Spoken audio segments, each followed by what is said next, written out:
Hey guys, what's up? MFSauce here, and today I have for you some more Plants vs Zombies, and as you see I am playing the Scientist this time.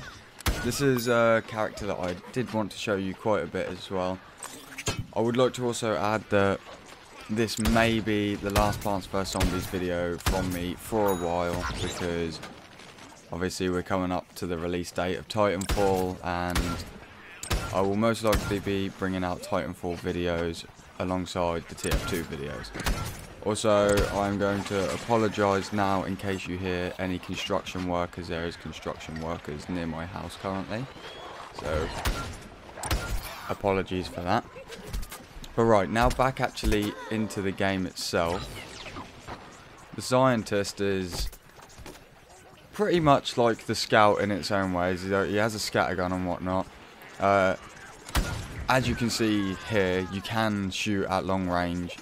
Your damage isn't as high, but it is a lot more accurate than the typical scattergun. You know, it's not like a carbon copy of the Scout or anything, but he passively moves faster than the other zombies, and he's more about movement. And obviously, like for example, if you can get right up into a plant's face and then shoot your goo blaster in their face, then bang, that should be a one hit, maybe two hits at the most. As you see, I've got an awesome shark hat. Like, out of all the hats I've got in that game currently, that is my favourite hat. Look at it, it's a shark. Oh, that is so incredible. And as for the abilities, by the way, on the Scientist, you've got, for left bumper, you've got these, like, it's like a Semtex, for example, except it's like proximity based as well. Like if you throw it and there's not an enemy near it, then it's not going to blow up until an enemy is near it. But it can also stick to enemies and so on and so forth.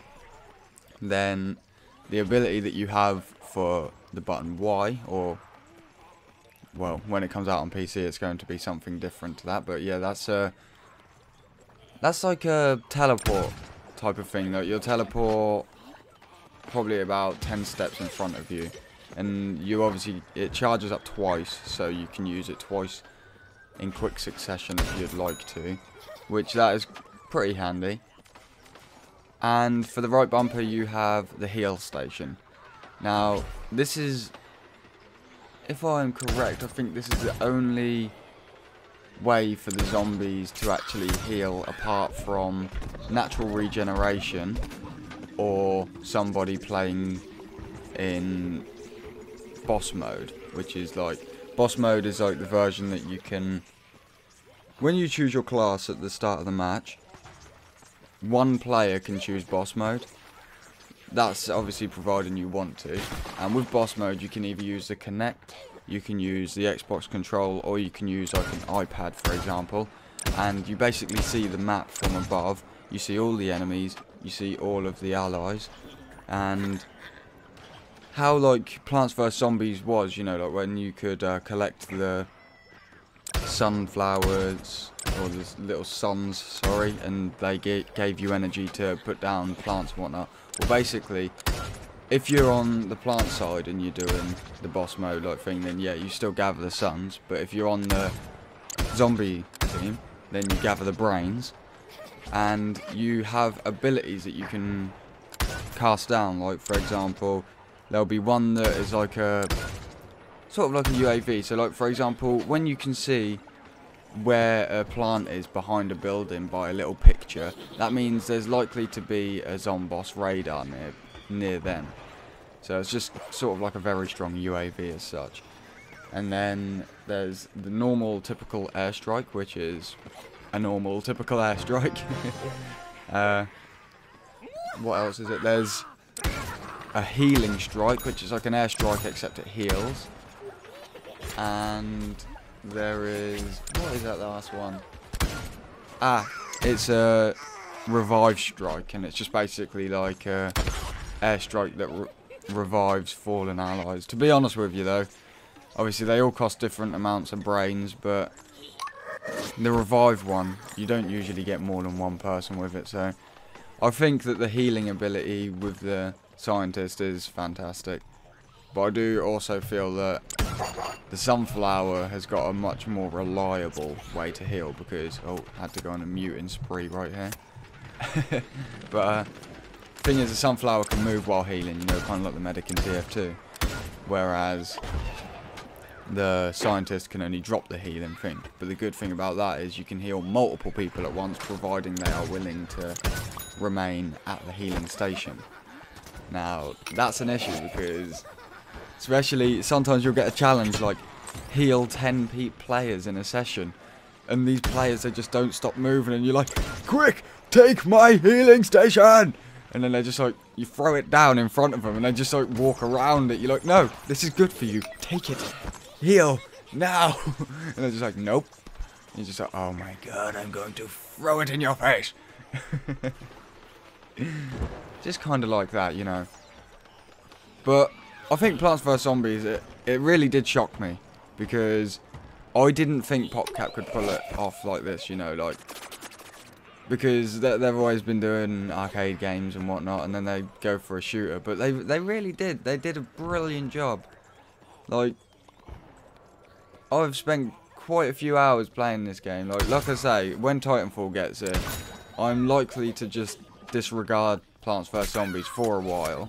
Like, don't get me wrong, I'm not saying I won't ever play it again, but, well, I've been waiting for Titanfall ever since I first saw the announcement. I was like, holy crap, that looks awesome. It's a bit of a shame that the US got Titanfall on the 11th of March, whereas Europe has to wait until the 14th. But it's not that much of a problem. Like, I'm not one of these people who is like, oh, that means the people in the US are going to be higher level and all that. Like, I'm not too bothered about level. It's just the fact of I reckon it would have been more fair to bring it out everywhere at the same time. But so be it. It just means that I've been able to see some of the finished content before the actual release of the game in the UK, and to be honest with you, I actually expected more guns, but apparently there's a nice array of maps, but as for guns, there's not so many guns, which that's a shame. Anyway, I've started going on about a totally different game to the one that's being played in the background right now, so I should stop that. As you just saw though, on screen, I did basically just snipe someone with the Goo Blaster, so it is a decent gun at range as well, just not fantastic damage though. Like, the closer you are, the more damage you're going to deal. I know I said this earlier, but that was just a perfect example because I killed someone from range and then I just went straight up into a sunflower's face and was like, BAM! So, you got to see. Right, at this point, if I'm correct, you should see how useful the teleport ability is, because I believe, if I'm correct, yes, somebody to the right hand side does need to be revived, and I believe do I do it? I don't know, I can't remember. No, I just run over there, but then I teleport back. Yeah, here we go, and I'll drop the healing station. See, now that is probably one of the only ways that you're gonna get somebody to stay in your healing station. It's you revive them and then you throw it down at their feet and you're like, you have no choice, you stay here, you get health, now take it. But yeah, apart from that, like, a lot of people don't tend to stay in the healing station and get health, and then you don't get the heals that you need to, and then you're just like stuck on this challenge for 6 years. Oh my god, construction work, will you shut up? Oh. But, Plants vs Zombies, if I had to give it a score out of 10 for fun to play, I'm not going to give it a score out of 10 for anything, like, critic-wise, you know, like, for example, how fluid the gameplay is and how good the options menu is and all that sort of stuff. I'm not going to do that. I'm just going to do my own personal rating out of 10 for how fun I find the game to play. And my personal rating, I would say, would be an 8. Now, that's pretty good because, to be fair, with this game, I was expecting like a -1. Because I don't know, I thought the sound of the game, you know, when they first explained it, sounded risky, but sounded good. Then when I saw a couple of the first ever footage of the game, I was like, ooh, I don't know, it's starting to look a bit more like bit more of a risk than I even thought, so. But I think they did a brilliant job. It is very fun to play. Like I say, it has got a lot of similarities to Team Fortress 2, but it's not Team Fortress 2, you know what I mean? Like, it's also got a nice amount of differences to Team Fortress 2. And same with most other shooters, to be honest with you. Like, it feels like a lot of different shooters mixed together, to be fair. It's like they've gone and took Call of Duty, Battlefield, and Team Fortress and crammed them all together, and then made each of the teams plants and zombies, and that's about it. But the thing that I do like as well, which I noticed, obviously you can raise the zombies out of the floor to obviously attack the enemies. Now that's bringing NPCs actually into a multiplayer fight, so that's even a aspect from the idea of Titanfall, isn't it? Like, don't get me wrong, I'm not saying that, oh, Titanfall thought of that first, I'm not saying that at all, but I'm just saying, like, I don't know if you see where I'm coming from. It's like loads of different games with their own aspects mixed into one. I think it's a brilliant game, so much fun. At this point of the map, by the way, this is the final point of the map where this was actually the first time I got to the final point of this map as a zombie. But basically, you have to plant 4 bombs on the foot of the tactical Cuke. Yep, it's not tactical nuke, it's tactical Cuke for cucumber. Look at it. Tactical Cuke incoming. Oh, I've been practicing with Chomper, by the way, and I am a much better Chomper player than I was in my Chomper video. Like, I think the highest kill streak I've had with Chomper now is 7 or 8 kill streak. One other thing I wanted to mention about the scientist, though, is I've been working on getting more character packs recently. So, like I explained in previous videos, a new character pack does give them a different look as such, but the main thing that it will do is basically just switch out your primary weapon for a new primary weapon.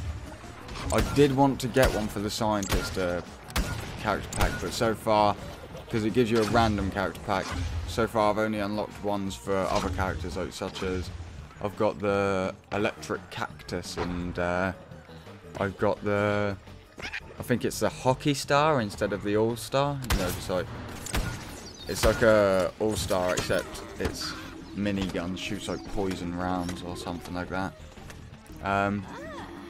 But there are some for the scientists that look so, well, not even that, they seem ridiculously strong, because some of them have a really high rate of fire. I think obviously the range must be reduced on them, but the amount of times I've been just like sitting there sniping as a cactus or whatever, and then a scientist will just teleport up to me with this rapid fire goo blast, and he's just like, bah, bah, bah, bah, bah, bah, bah, just like, ah! What are you doing? There you go, the one in front of me right now. He has got that rapid fire one. Give it to me. Yeah, as you see, we've only managed to get 1 bomb planted. This bit is really difficult because it seems that the enemy team, when you get to the last point, they all like to go the very, very defensive classes. Like, for example, they will go the cactus and put down potato bombs, or they will go pea shooter and throw the chili bean bombs at you. So basically, you're going to have a lot of trouble getting to the last point. Anyway, guys, I have just ranted on for like the past 14 minutes, and as you see, there is the tactical Cuke being launched. I'm going to leave this video here. I hope you enjoyed. If you did, a like and a comment is highly appreciated. If you're not already subscribed, be epic, hit that subscribe button. I've been MF Sauce, and until next time, peace. Peace.